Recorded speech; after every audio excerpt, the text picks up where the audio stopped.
I'm gonna ask you some questions. Sure. So I gotta start now. Perfect. So first, what is your disability? Ankylosing spondylitis. What does that mean? It's arthritis of the spine. Alright. Yeah. So when did that happen to you? I was diagnosed at 14 years old. I was Yes. 1 year older than you. Yeah. Yeah. So how does your disability affect how you make decisions in life? That's a good question. I take life a little bit more seriously. When you have a disability, you tend to look at life with a different outlook. Yeah. It's not the same as, having the same liberties as, somebody that just has a normal life, because at the end of the day, you have to consider other things. Consider family life, consider, what the dynamics of your longevity might look like. Decide what you want to be, who you want to be, and how you're going to get there. Yeah. And then put every effort forward in getting there sooner than later, because you don't know what the ultimate progression of your disability is going to be long term and how that's going to affect you down the road. So I don't have the liberty of thinking about, having a normal life of, I want to retire at 70. No, I need to retire at 55. You know what I mean? Yeah. So I can have the best quality life possible. Yeah. Yeah. So how did your disability affect you in school? I'd say that it made me a little more focused. Yeah. Yeah. I took life too seriously at too young of an age. I wish I could have, taken life more playfully, but not necessarily so. So how did your disability affect you in school? School was a little bit different. When you're young, people don't really understand what you're going through. They just see you as being different, right? So, you have some people that will look at you and just not understand what you're dealing with, what you're going through. Some people feel intimidated by you. Some people feel like they're above you. You know what I mean? So sometimes you get bullied. Sometimes you show your resilience, your strength, and then people see that you're not someone to be played with. So it's a mixed variation of, who you're dealing with. And how'd that make you feel, overall? I learned at a very early age to not have feelings towards it at all. Yeah. I don't feed into what somebody else perceives of me. I know who I am. I know why I am who I am. I know what I'm dealing with, although they have no clue. And, you just walk differently and you just kind of laugh at them at the end of the day. How did it affect you in sports? Sports, interesting. I was able to play youth football up until my second year in JV. So sophomore year. When the senior year came, when my junior year came, for varsity, I had to stop playing at that time. What position did you play? I played outside linebacker, left side. Yeah. Yeah. So I had a couple fractures, L3, L6 in my spine. Then I started having hip pain because ankylosing spondylitis, as a form of rheumatoid arthritis of the spine, does settle into your hip joints. So by the time I turned 21, I had a total right hip replacement. How do you deal with your disability? Honestly, it's a funny question because I don't see it as a disability. It's just life. Yeah. When you're born with something and you deal with it from such a young age, it's the only thing you know.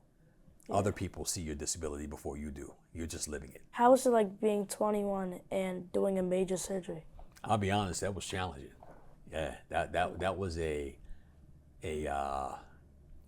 mind-altering moment, is what I'll call it. I remember just before the surgery, a good friend of mine that your father also knows, we jumped into a car and we drove to Ocean City for the weekend and hung out for the entire weekend with other friends of ours. And I knew that on the way back from that trip, I was going directly from Ocean City to the hospital. Yeah. And we literally disappeared for that weekend. And the morning that we came back, my family, when we pulled up to the house, were actually panicking because they knew we had surgery to get to that morning. And here we are showing up like 2 hours before having to be at the hospital.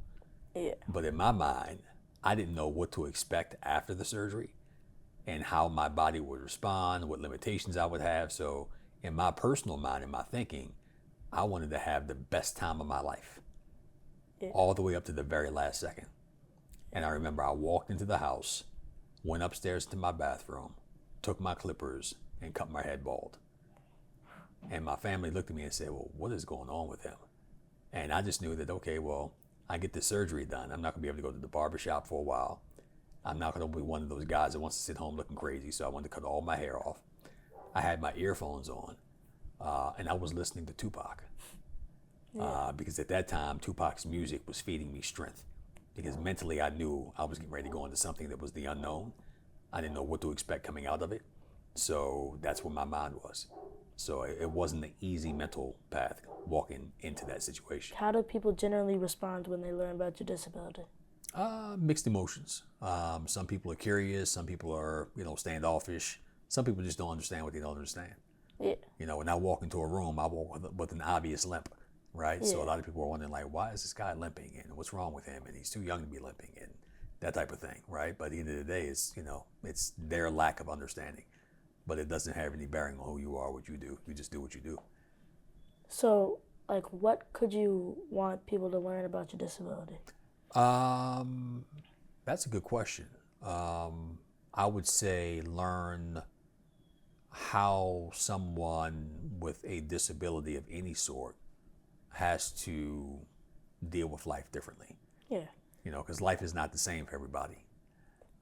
So if we're looking at learning from the disability, I would say learn character, strength, resilience, perseverance, a never die, never quit, never stop attitude. Yeah. Yeah. So, like, how could you get people to understand that? I think people learn about it through watching you. Yeah. Do you walk into a room and do you act differently? Do you present yourself differently? Do you limit yourself and what you go after and what you try to attain or what you do attain in life or who you become? I think people look at you and witness who you are through what you're going through. Yeah. So, the idea is that, people will see your character, your strength, your resilience, your perseverance. They'll see all of that just by walking how you go through or watching how you walk through life. Do you have anything else to add? I would just say that, people with disabilities don't have a disability unless they perceive they have a disability.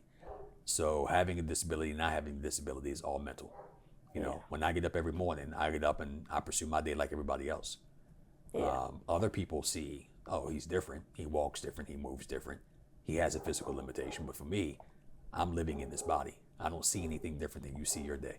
So I just I go at it every day. I take it to the max every day. I perform. I excel. I try my best to deliver in anything I choose to put my energy and my efforts towards. And at the end of the day, I like to feel like I exhausted myself in doing everything possible, physically, mentally, spiritually, emotionally, as anybody else would. Yeah. Yeah. No difference. Yeah. Yeah. Well, thank you for your time. Anytime, brother. Appreciate it.